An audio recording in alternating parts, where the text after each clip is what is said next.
I was 35, an accountant who believed in order spreadsheets, receipts, quiet routines that didn't break. After work, I stopped at Target like I always did on Thursdays. It was the one place that let my brain unclench after a day of numbers.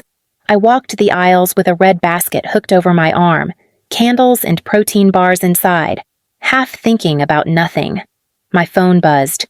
The group chat family wedding crew ring lit up. I thumbed it open without thinking. Amanda's message blinked on the screen. "You're not invited to the wedding. Goodbye, loser."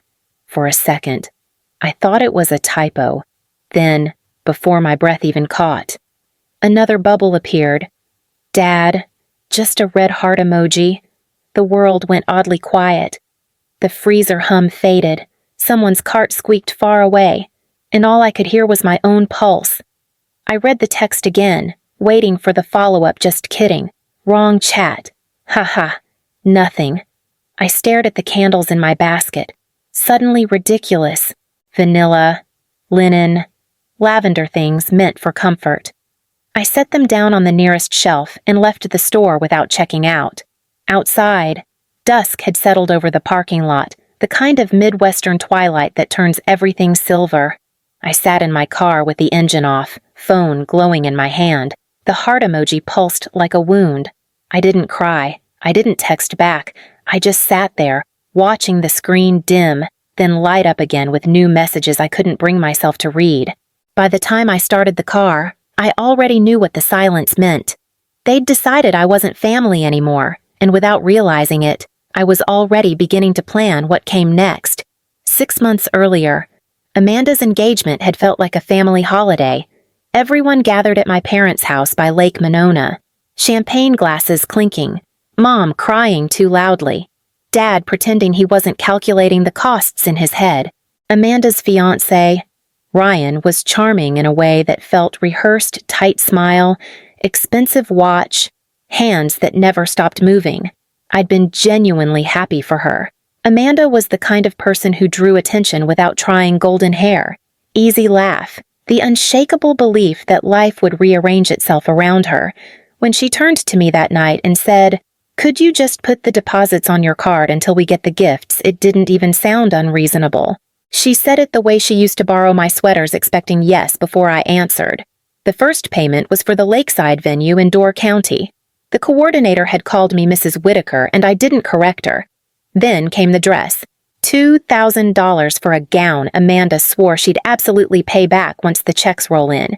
Next were the tasting menus, the calligrapher, the florist who took cash only.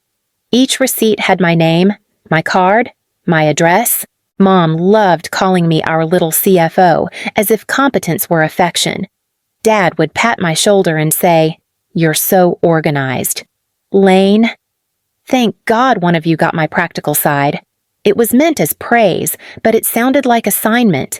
Every compliment came wrapped in responsibility. Sometimes, late at night, I'd look at my bank app and tell myself it was fine that I was investing in family, in love, in something that would circle back eventually. But even then, I knew better. I remembered college working 2 jobs while Amanda modeled in Europe and mailed home postcards that said, "Wish you were here?" The pattern hadn't changed. Only the decimal points had. I didn't argue. There was nothing left to explain. The group chat was still glowing on my screen. Amanda typing something new. Dad's heart emoji sitting above it like punctuation. I took a breath, opened the message box, and typed one line. Perfect. Then I'll remove my payments from the account. Then I put my phone face down on the counter and started doing what I do best. Accounting. The venue came first. The contract was under my name, with a 14-day cancellation clause. I forwarded the signed agreement, attached the payment receipt, and requested the deposit reversal minus the penalty. The manager was polite, a little confused, but quick. "We'll process this today." "Mrs. Whitaker," she said. Next was the florist, a small family shop off East Washington Avenue. I spoke to a woman named Carla who hesitated before saying, "We'll have to keep the $150 deposit." "That's fine." I told her, "Please remove my name from the order." The caterer was trickier. They wanted a written notice, 20% restocking fee, multiple confirmation emails. I sent them all within the hour. By the time I reached the dress boutique, I'd found a rhythm. The clerk remembered Amanda's fitting, apologized for the inconvenience, and froze the alterations until further authorization. Each call ended the same way, with relief disguised as professionalism. Every vendor seemed half expecting the chaos to come. By 11 the next morning, the wedding had evaporated. No venue, no food, no flowers, no gown, just invoices marked canceled by principal account holder. Then the messages started. Dad, don't be dramatic. Amanda, you're mentally unstable. I'm telling everyone. Mom, we can fix this if you calm down. I didn't reply. I saved the messages, then blocked them all one by one. The quiet that followed wasn't peace exactly, but something steadier. I sat at my desk, staring at the spreadsheet I'd built months ago. Each column of expenses now struck through in red. For the first time, the numbers finally added up to something I could live with. The morning after I blocked them, my phone stayed quiet for the first time in days. No calls, no guilt texts, no new explosions.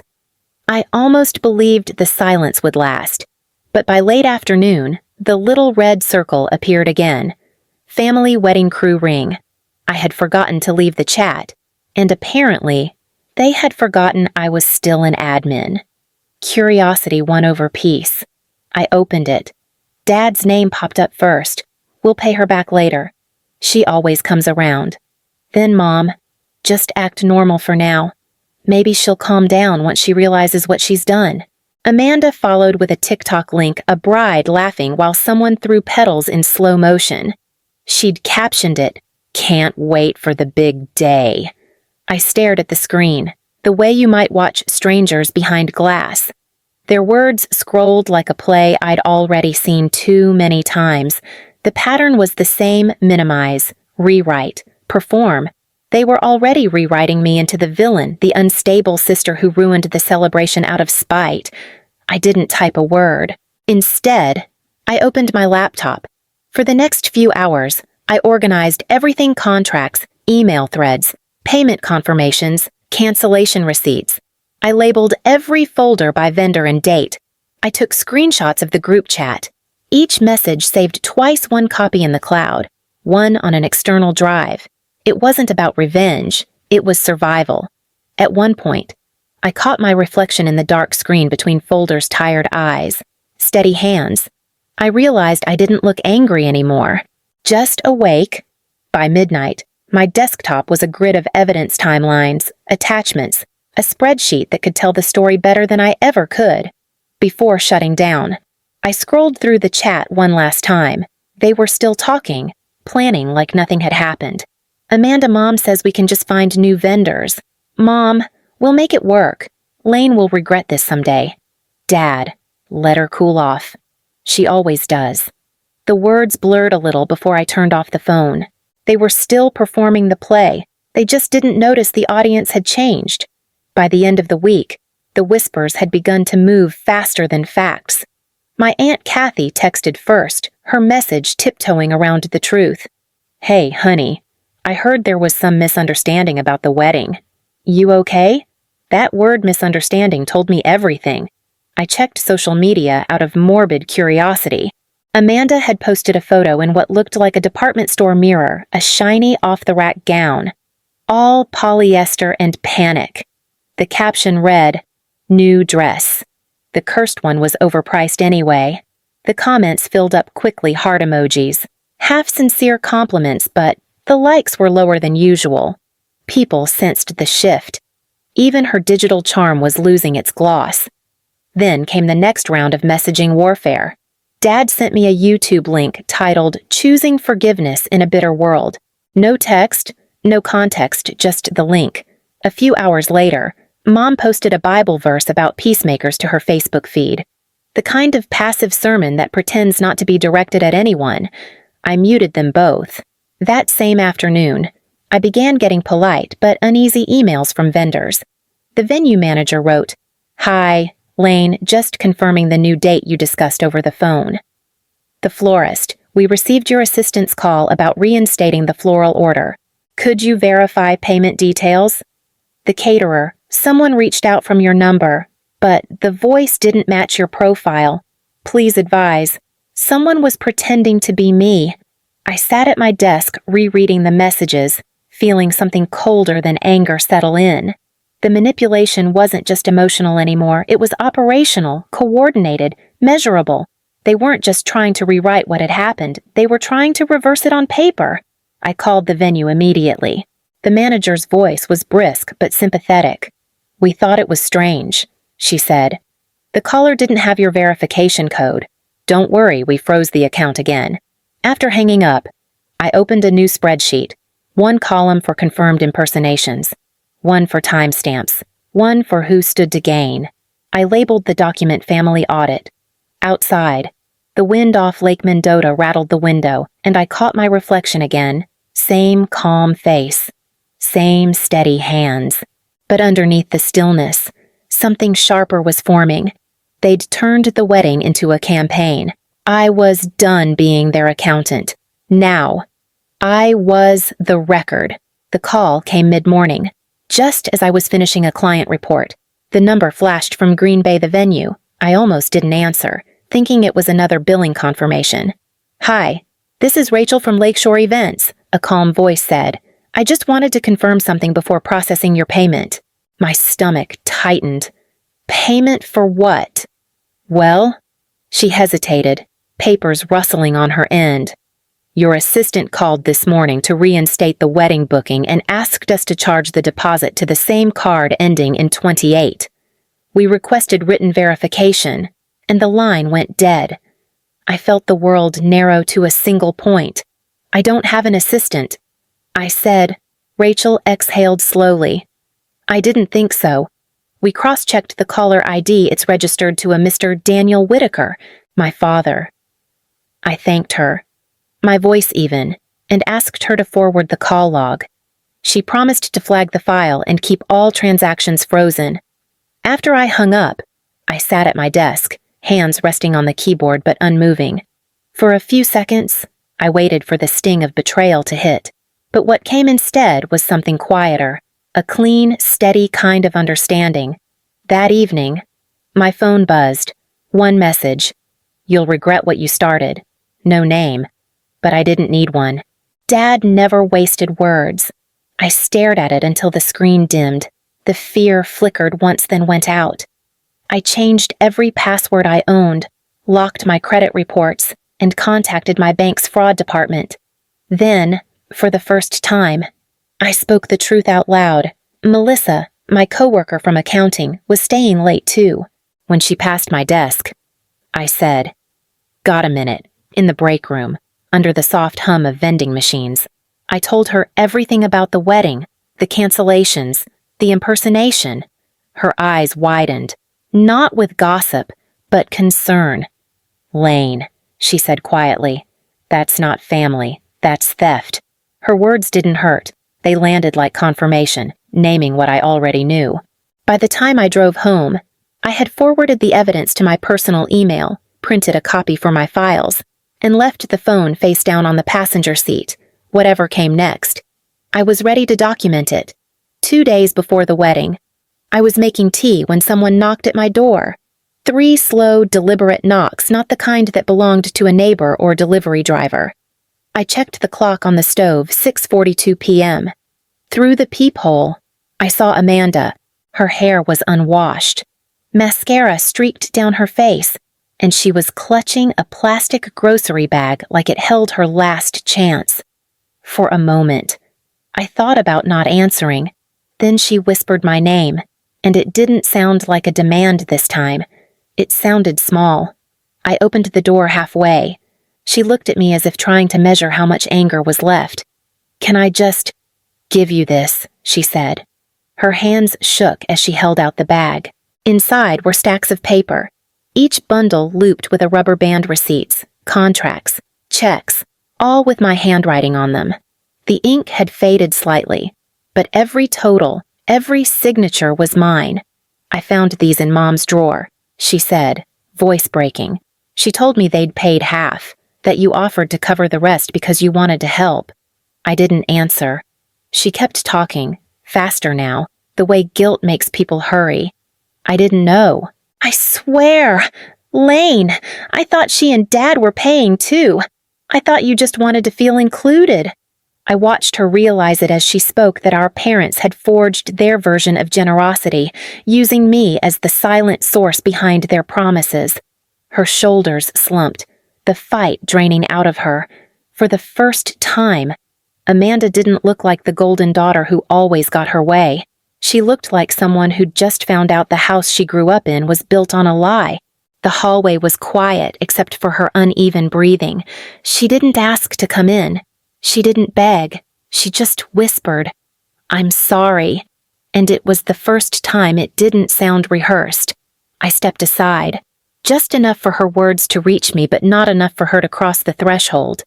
The next morning, Amanda called. Her voice was flat, stripped of its usual brightness. "He's gone," she said. "Ryan left last night. The wedding's off, at least the big one." She paused before adding, "I just need enough for a courthouse license and maybe a small dinner after. I'll pay you back." "I promise." I let the silence stretch before answering. "If it's a loan, then we'll treat it like one." That afternoon, I opened my laptop and began typing. The document looked clinical, almost cold, but I made sure every line was clear. Principal $2,600. Interest 5%. Payment due every third of the month. 2 missed payments trigger default. It wasn't about the money. It was about naming the cost of what she'd taken for granted. When we met at a diner on Monroe Street, she was wearing an oversized hoodie, hair tied back, no makeup. The waitress led us to a booth near the window, and for a moment it felt like we were just two sisters grabbing coffee before everything had gone wrong. But the stack of papers between us reminded me otherwise. Amanda read each page slowly, tracing the lines with her fingertip. She didn't make excuses. When she reached the last page, she signed her name without hesitation, then handed me the pen back. I opened my phone and transferred the money right there while she watched. The confirmation dinged softly between us. She nodded once, folded the papers, and slipped them into her purse. "Thank you," she said, barely audible. I didn't answer. She stood up, left a few dollar bills on the table for her untouched coffee, and walked out into the gray afternoon. Through the window, I watched her cross the street small, unsteady, carrying the first real weight of her own life. Then I gathered the signed pages, smoothed the edges, and tucked them into my bag. Paper, ink, and boundaries. That was all that was left, and for once, it was enough. A few quiet weeks passed, no new messages, no updates, just the steady hum of ordinary life returning. Then an email arrived, subject line celebration dinner. It was from Amanda. The invitation was polite, formal even, as if the past months had been an administrative hiccup instead of a family implosion. A small dinner to mark new beginnings. It read, "No mention of Ryan leaving, no mention of the courthouse vows, just a time, a restaurant name, and her new last initial." I didn't respond, but I did send a gift. That morning, I stopped by a print shop on State Street with 2 documents on a flash drive, the venue deposit receipt and the signed loan agreement. The clerk printed them on heavy matte paper, enlarging Amanda's signature until it filled the bottom corner. I bought a silver frame and matching wrapping paper, clean, elegant, impossible to mistake for sarcasm. Before sealing the box, I underlined the due date in fine red pen, not dramatic, just precise. The courier delivered it to the restaurant 15 minutes before the dinner began. At 8:43 p.m., my phone buzzed, a text from my cousin Paige. The room went silent. Then another from Aunt Kathy. "You really did that, wow." Later that night, someone sent me a blurry clip filmed from across the table. Amanda sits surrounded by half-empty wine glasses and cautious smiles. She unwraps the box, lifts the silver lid, and freezes. The camera shakes slightly as someone whispers, "Oh my God." No shouting, no scene, just silence. The kind that doesn't end quickly. By morning, the video was circulating quietly through family group chats, never public, but unstoppable. They called it cruel. Then, privately, they called it deserved. I didn't reply to anyone. I simply archived the messages, turned off my phone, and opened the window to the cold Wisconsin air. Some truths don't need to be shouted. They just need to be delivered. The first payment came on the 3rd of the month, $237.65. Exact to the cent. No note, no emoji, just numbers sliding into my account with the quiet efficiency of an automated reminder that the world had changed.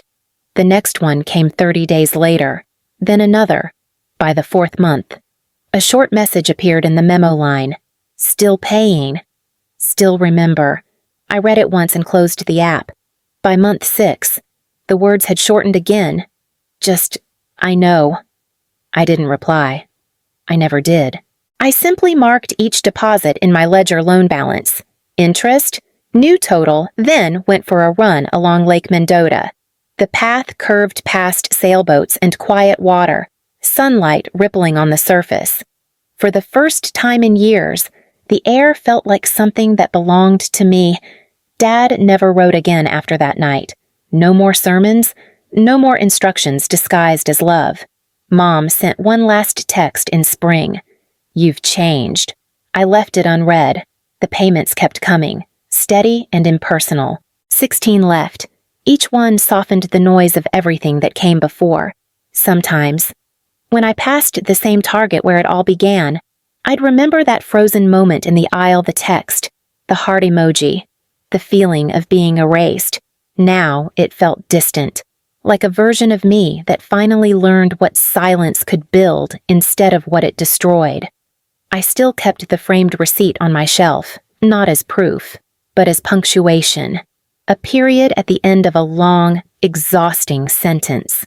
There were no apologies, no reunions, just peace earned, exact, and finally mine.